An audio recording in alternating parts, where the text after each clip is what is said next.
சிவகங்கை மற்றும் புதுக்கோட்டை மாவட்ட காவல்துறைக்கு கடந்த 2 வருடங்களாக தண்ணீர் காட்டிய பலே திருடனை கைது செய்த குன்றக்குடி சார்பு ஆய்வாளர் தலைமையிலான தனிப்படையினர்.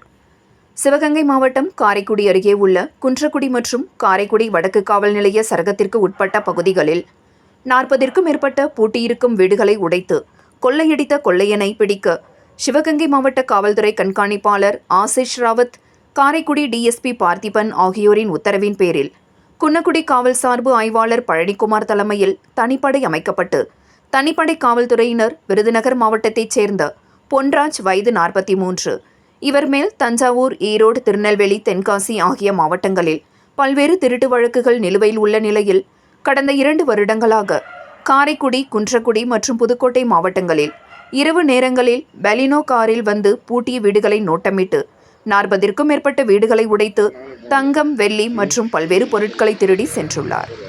100க்கும் மேற்பட்ட சிசிடிவி கேமராக்களை ஆய்வு செய்த காவல்துறையினர் பொன்ராஜை விருதுநகரில் வைத்து கைது செய்தனர். அவரிடமிருந்து இதுவரை 46 பவுண்ட் தங்கம், வெள்ளி நகைகள், 14,70,000 ரொக்கப்பணம், திருடுவதற்கு பயன்படுத்திய கடப்பாரை, உளி மற்றும் திருட்டுக்கு பயன்படுத்திய பலினோ கார் ஆகியவையும், திருடிய பணத்தில் வாங்கிய மேலும் 2 கார்களும் மொத்தம் 3 கார்கள் பறிமுதல் செய்யப்பட்டது.